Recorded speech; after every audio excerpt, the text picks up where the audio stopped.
Thank you very much for your time. Last में मैं चाहूँगा आप पब्लिक को कोई मैसेज दें, और ख़ास तौर पे जो पॉलिटिक्स पे बात हुई है थोड़ा सा उसको भी आप अपने आंसर में ज़रा, क्योंकि क्लोजिंग टाइम है.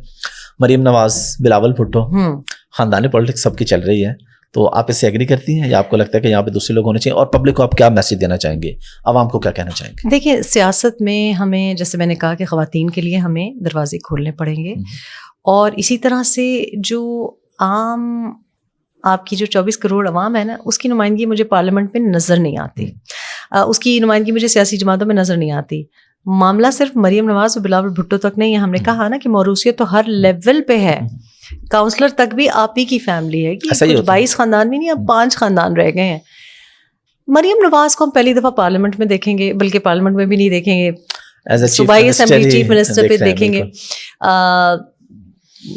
Best wishes to her.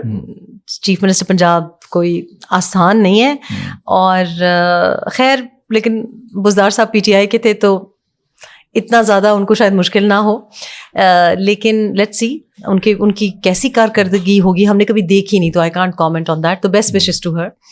It's not going to be easy of course. फिर वो भी खातून हैं, ऑलरेडी लोग अपने खंजर शार्प करके बैठे हुए हैं कि इसको अब हम समझेंगे. पुलिस है, ब्यूरोक्रेसी है, बहुत बड़ा ये सूबा है. So I hope she has a good team. Bilawal Bhutto, I think I've been very impressed by his presence in opposition, or as a foreign minister also. Ideal नहीं है. मुझे घर पे ही इस बात पे नेपोटिज्म पे, और ये जो जैसे बॉलीवुड में भी है ना स्टार किड्स, इसके ऊपर हमारे घर में बड़ी बहस होती है. तो जो एडवांटेज एक प्राइम मिनिस्टर की बेटी, प्राइम मिनिस्टर का बेटा, प्रेसिडेंट का बेटा, ऐसी डिनेस्टीज का, वो एडवांटेज बहुत बड़ा है एंड अनफेयर है, लेकिन एडवांटेज है, नो डाउट. मतलब एडवांटेज ही अनफेयर एडवांटेज है ना, जी, क्योंकि वो एडवांटेज मेरे पास नहीं है. ठीक है, वो एडवांटेज आपके पास नहीं है. क्या पता कि आम कोई बच्ची है, उसमें भी इतनी कॉम्पिटेंस, हमें क्या पता कि इतना ही करिश्मा हो, right? So it is not fair. Having said that, उनके लिए भी फेयर नहीं है. तो मैं आई थिंक कि बिलावल भुट्टो ने बहुत अच्छा परफॉर्म किया है, और मरीम नवाज ने भी, मतलब क्राउड पुलर तो वो हैं, स्पीचेस अच्छी करती हैं, मतलब उनकी फैमिली के लिहाज से I would rate her much higher, क्योंकि जैसे वो स्पीच करती हैं, मेरा ख्याल है उनकी फैमिली में कोई ऐसी स्पीच नहीं करता. बिलावल भुट्टो आई थिंक कि बहुत अच्छा इम्तिजाज है, क्योंकि थोड़ा सा उनमें वो ब्रिटिश तंजिया भी है, तंज भी है.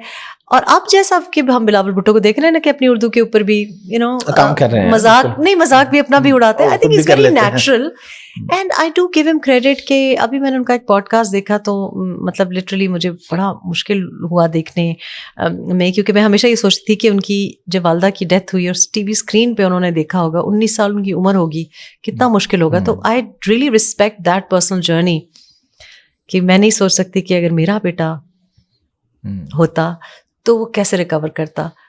लेकिन आई थिंक कि इनको सोचना पड़ेगा, क्योंकि अब आपने ये जो पीटीआई वोट भी देखा है. मैं क्यों इतनी ज़्यादा बात कर रही थी कि आपने मिडिल क्लास की जो उम्मीदें हैं ना, उनको उन पे पानी फेरा है. क्योंकि क्यों हम पीटीआई के मैनिफेस्टो में हमें फेथ था, हम चाहते हैं कि आम गवर्नमेंट स्कूल टीचर, कोई आम ऑफिस वर्कर, कोई आम यंग लड़का लड़की वो नुमाइंदगी करें, और वो हम किसी जमात में नहीं देखते.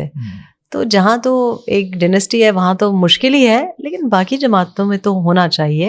एंड आई थिंक कि पीपीपी को भी सोचना पड़ेगा, पीएमएलएन को भी सोचना पड़ेगा. अब मौरूसियत जो हम देख रहे हैं उसकी भी रेजिस्टेंस है. अच्छा होता कि हम प्राइम मिनिस्टर के ओहदे के लिए या चीफ मिनिस्टर के ओहदे के लिए किसी और को पार्टी में से देखते हैं, क्योंकि अब पार्टी के अंदर भी आपको एहतजाज नजर आ रहा है. बिल्कुल आ रहा है. तो अब वो वाली तब्दीली तो नहीं आई, लेकिन ये वाली तब्दीली आ गई है. चलें, और मैसेज तो young generation, for our youth. देखें, यंग जनरेशन के लिए तो मैसेज ये है कि किसी भी एक शख्स से एक्सपेक्ट ना करें कि वो आपकी ज़िंदगी बदल देगा. मेरा ख्याल है कि हम बहुत सुस्त मिजाज हैं. हम घर पे बैठ के, जैसे काउच पे बैठ के ना क्रिकेट की कमेंट्री कर रहे होते हैं, खुद जाके खेलो तो तुम्हें पता चले, राइट? ये तो है ना कि इसने ये कैच ड्रॉप कर दिया, आसान था, ये छक्का मार. तो ये हमारा एक नेशनल कैरेक्टर बन गया है. कोई भी शख्स, फरिश्ता भी उतर के आ जाए, एक शख्स ये जो मुल्क के चैलेंजेस हैं वो ठीक कर ही नहीं सकता. जितनी आप सॉफ्टवेयर ऑर्गेनाइजेशन चला रहे हैं, छोटा सा ढाबा भी चलाना एक शख्स नहीं कर सकता, ठीक है, टीम वर्क होता है, टीम वर्क होता है, एक पिरामिड होता है.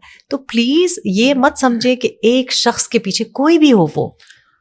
अब आप देख रहे हैं PMLN में भी यही है, मतलब एक शख्सियाती जो है ना कि ओह ऑब्सेस्ड, और आप कुछ भी नहीं कह रहे, आप सारा दिन आप यही कहते रहे कि oh you are wonderful, you are amazing, you are beautiful. नहीं, आपको अपने अंदर भी जमहूरियत लानी पड़ेगी. ये कहना कि भाई ये एक शख्स है और ये हमारी रेड लाइन है या ये बाऊजी हैं, या ये बात ही गलत है. अपने आप को इतना आपको एम्पावर करना पड़ेगा और सीखें, स्किल सीखें, इंगेज इन पॉलिटिक्स. और ये जो प्रोटोकॉल लोगों के ऊपर ये जो फूल पत्तियां निछावर करते रहते हैं, मुझे इससे इतनी इरिटेशन है. मतलब जलसा आपकी वजह से है, खुद पैसे लगा के आप कॉन्वॉयज ला रहे हैं, और जो हकीकत है वो पूरी गाड़ी फूलों से भर देते हैं. क्यों, कहाँ से आ रहे हैं पैसे? खाने के लिए आपके पास नहीं है, घर में आपके गंदा पानी आ रहा है, और उन्होंने आपको 5 साल तक नजर भी नहीं आना. तो क्यों? क्योंकि मुझे समझ नहीं आती. अब NM127 की मिसाल लें, 95,000 वहां पे क्रिश्चियन वोट था, क्रिश्चियन कैंडिडेट क्यों नहीं है? क्यों नहीं है? मतलब कम से कम कैंडिडेट तो मैच करें. जब आप जाएं वोट डालने के लिए तो उस शख्स को पहचाने. आपको पता होगा यार ये वो वेला लड़का था जो गली के नुक्कड़ पे खड़ा रहता था, ये कुछ जिंदगी में बन नहीं सका इसलिए सियासत में आ गया. तो प्लीज ये इसके बारे में सोचें. ब्लाइंड ना किसी शख्स से भी मोहब्बत नहीं करनी चाहिए, ना पर्सनल लाइफ में ना पॉलिटिक्स में. And politics is very important, क्योंकि जो आपका पॉलिटिकल रिप्रेजेंटेटिव है, वो ये जो पानी हम पी रहे हैं वो आपके पॉलिटिकल रिप्रेजेंटेटिव की वजह से है. सो ये नहीं कहना चाहिए कि ये तो इनका काम नहीं है. नहीं, ये सब इनका काम है, बिल्कुल है. और ये आपका स्टाफ है, काम करवाएं इनसे. Thank you very much. Thank you.